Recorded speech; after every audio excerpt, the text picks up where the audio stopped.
ISF এর একজন বাজারে প্রচার করে বেরিয়েছিলেন যে আমি ডায়মন্ড হারবার থেকে দাঁড়াবো। বারবার করে তিনি বলেছিলেন, এমন গর্জেছেন যেন মনে হচ্ছে তিনি একবারে হারিয়ে দেন। লাস্টে যেটা হলো, সেনাপতি ময়দান থেকে পালিয়ে গেল। তো যে দলের সেনাপতি ময়দান থেকে পালিয়ে যায়, যুদ্ধক্ষেত্র থেকে বা ভোটের একদম শেষ দোরগোড়ায় এসে, সেই দলটারই আর ভবিষ্যতে অস্তিত্ব থাকবে। ডায়মন্ড হারবার সিটটাকে এই ধরনের জিনিস করা উচিত হয়েছে বলে আমি অন্তত মনে করি না। যাকেই প্রার্থী দিত না, কিন্তু আরো সময় নিয়ে, আরো আগে প্রার্থী দিলে আমি মনে করতাম ডায়মন্ড হারবার সিটটা নিয়ে যে কোনো রাজনৈতিক দলই অনেক বেশি সিরিয়াস। এখানে সেই সিরিয়াসনেস আমার লাগে। আর আসছে বছর যখন 2026 সালে নির্বাচন অনুষ্ঠিত হবে বিধানসভায়, আমি দেখতে চাই আইএসএফ এর যারা জিতেছিলেন ভাঙড় থেকে, তারা সিপিএম এর পায়ে না ধরে কিভাবে যেতে।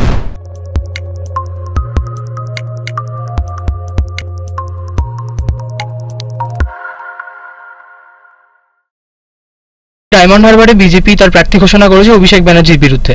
ডায়মন্ড হারবারে কি কার্যত তাহলে বিজেপি ওয়াকওভার দিয়ে দিল? ডায়মন্ড হারবারটা নিয়ে আমি আমার খুবই খারাপ লেগেছে। যাকেই ক্যান্ডিডেট করে থাকুক না কেন, আরো আগে তো করা উচিত ছিল। তারপরে ডায়মন্ড হারবারে অবাক আরো কাণ্ড হলো যে আইএসএফ এর একজন বাজারে প্রচার করে বেরিয়েছিলেন যে আমি ডায়মন্ড হারবার থেকে দাঁড়াবো। বারবার করে তিনি বলেছিলেন, এমন গর্জেছেন যেন মনে হচ্ছে তিনি একবারে হারিয়ে দেবেন। লাস্টে যেটা হলো, সেনাপতি ময়দান থেকে পালিয়ে গেল। তো যে দলের সেনাপতি ময়দান থেকে পালিয়ে যায়, যুদ্ধক্ষেত্র থেকে বা ভোটের একদম শেষ দোরগোড়ায় এসে, সেই দলটারই আর ভবিষ্যতে অস্তিত্ব থাকবে না। আইএসএফ যে ধরনের ক্যান্ডিডেট দাঁড় করিয়েছে, সেসব ক্যান্ডিডেটকে গোটা এলাকার লোকও চেনে না। তো কি করে জিতবে? আমি বিজেপি প্রার্থীর কথা বলছি। বিজেপি প্রার্থী কি সেখানে তুলনামূলক অভিষেক ব্যানার্জির বিরুদ্ধে লড়াই করতে পারবে বলে আপনার মনে হয়?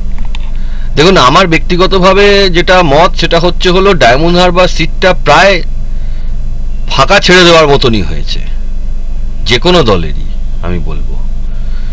কারণ ডায়মন্ড হারবার সিটটা ছিল সারা পশ্চিমবাংলায় যারা তৃণমূলকে বিরোধিতা করেন বা তৃণমূলকে পছন্দ করেন না এরম মানুষের দল, মত, জাতি, ধর্ম নির্বিশেষে, তারা প্রত্যেকে ডায়মন্ড হারবারের দিকে তাকিয়েছিল। ডায়মন্ড হারবার সিটটাকে এই ধরনের জিনিস করা উচিত হয়েছে বলে আমি অন্তত মনে করি না। যাকেই প্রার্থী দিত না কেন, সে ভালো হোক খারাপ হোক যাই হোক, কারোর পছন্দের হতে পারে, কারোর অপছন্দের হতে পারে, কিন্তু আরো সময় নিয়ে, আরো আগে প্রার্থী দিলে আমি মনে করতাম ডায়মন্ড হারবার সিটটা নিয়ে যে কোনো রাজনৈতিক দলই অনেক বেশি সিরিয়াস। এখানে সেই সিরিয়াসনেস আমার লাগেনি। রাজ্যের বিজেপি নেতৃত্ব জানিয়েছিল ডায়মন্ড হারবারে বিজেপি প্রার্থী দেখলে সাধারণ রাজ্যের মানুষ চমকে যাবেন। একজন সাধারণ রাজ্যের মানুষ হিসেবে আপনি কতটা চমকিত? আমি তো বললাম, যদি প্রার্থী অনেক আগে দিত তাহলে আমি বুঝতাম যে সব রাজনৈতিক দল সিরিয়াস। এত পরে প্রার্থী দেওয়াটা যে সিরিয়াসনেসের অভাব বলে আমার মনে হয়েছে। মানে তাহলে কি বলছেন যে ডায়মন্ড হারবারে এবার যে লড়াই সেটা একমুখী হবে বলে আপনার মনে হয়? এটা আমি বিশ্বাস করি না। কারণ ডায়মন্ড হারবারে ভোট লুট, মার্ডার, রেপ এগুলো করে করে অভ্যস্ত তৃণমূলের যারা নেতৃত্ব দেন তারা 2021 সালে ভোটে জিতে গেছিল তৃণমূল। অকারণ হাজার হাজার মানুষকে খুন করা, মার্ডার করা, এই ধরনের জিনিস করাটা উচিত হয়নি। আপনাকে আমি একটা সিম্পল কথা জিজ্ঞেস করছি, আজকে ডায়মন্ড হারবারে যে ক্যান্ডিডেট দাঁড়াবে বলেছিল তাকে তো সবাই সমর্থন করবে বলেছিল। আইএসএফ এর এক নেতাকে, তিনি দাঁড়ালেন না কেন? অনেক কিছু এখন শোনা যাচ্ছে যে যেসব ক্যান্ডিডেটরা দাঁড়িয়েছে তারা নাকি হাইকোর্টের কোন চেম্বার থেকে তাদেরকে ঠিক হয়েছে যে তারা দাঁড়াবে। হতেই পারে, সেটা আমি বলছি না, কিন্তু ঘটনাটা যখন ময়দানে যুদ্ধ করতে নেমেছি তখন একটা মানুষ মরতে পারে, একটা মানুষ বেঁচে থাকতে পারে। যুদ্ধের দুটো পরিণাম হয়, যেটা হারা, যে হারবে সে মারা গেছে। যুদ্ধ যখন করতে নেমেছি, মাঝপথ থেকে পালিয়ে যাওয়াটা কোনো সঠিক কাজ হলো বলে আমি অন্তত মনে করি না। বাংলার রাজনীতিতে আপনি দেখবেন বাবা মারা তার ছেলে মেয়ের নাম সিরাজ দেয়, এপার বাংলাও দেয়, ওপার বাংলাতেও দেয়, কারণ সিরাজ যুদ্ধ করেছিল, হেরে যেতে পারে, হারজিত আছে। আর মির্জাফর নামটা বাংলার রাজনীতির একটা নতুন বিশেষণ তৈরি হয়ে গেছে, কোনো বাবা মা তার ছেলে মেয়েকে দেয় না। ভারতের বাইরে কি হয়, বাংলার বাইরে কি হয় আমি জানি না। ডায়মন্ড হারবার নিয়ে যখন যুদ্ধ করতে নামা হয়েছিল, তখন যে প্রার্থীরাই নামুন না কেন, যে রাজনৈতিক দলই নামুন না কেন, তাদের সেইভাবে সিরিয়াসনেস নিয়েই নামাটা উচিত ছিল। তবে আমার যেটা বিশ্বাস ব্যক্তিগতভাবে, ডায়মন্ড হারবারে সাধারণ মানুষ নিপীড়িত, অত্যাচারিত, এবং আমার বিশ্বাস তারা তৃণমূলকে ভোট দেবেন না, যতই ভয় দেখানো হোক। সেন্ট্রাল প্যারামিলিটারি যদি সঠিকভাবে কাজ করে আর ভোট যদি ডায়মন্ড হারবারে হয়, আপনারা দেখে নেবেন মানুষের যে বিশ্বাস বা যে জায়গাটা মানুষ চাইছে সেটা হলো তৃণমূলের বিপক্ষে। এমনি আপনি 2021-এর যদি নির্বাচন দেখেন, তৃণমূল 46% মতন ভোট পেয়েছিল, তাহলে 54% মানুষ তৃণমূলের বিপক্ষে, এটা ধরে নিতে হবে অঙ্কের হিসাব। এবং এবারে ডায়মন্ড হারবারে যেটা তৃণমূলের ভোট, তার থেকে কিন্তু ভোটটা কমবে। হতে পারে বিরোধীদের অনেক দলের মধ্যে স্ক্যাটার্ড হতে পারে, কিছু দল তো ভোটই পাবে না, ভোটের পর কিছু দলকে খুঁজেই পাওয়া যাবে না, এই আইএসএফ এর মতন দলগুলো, যারা মানুষকে আশা জাগিয়ে লাস্টে ময়দান থেকে বেরিয়ে গেল। ভাঙড়ে তো প্রচুর মানুষ খুন হয়েছিল, মার্ডার হয়েছিল, কার মুখ দেখে হয়েছিল। আর আসছে বছর যখন 2026 সালে নির্বাচন অনুষ্ঠিত হবে বিধানসভায়, আমি দেখতে চাই আইএসএফ এর যারা জিতেছিলেন ভাঙড় থেকে, তারা সিপিএম এর পায়ে না ধরে কিভাবে যেতেন, এটাও আমি দেখতে চাই, বা বাম ফ্রন্টের পায়ে। কারণ তারা না থাকলে কিন্তু তারাও জিততে পারতেন না, আমি অন্তত মনে করি না। তাই জন্য যারা যারা ময়দান থেকে পালিয়ে গেলেন, এটা ধরে নিতে হবে যে দুটো কারণ থাকতে পারে। একটা, তিনি ভয়ে পালিয়ে গেলেন।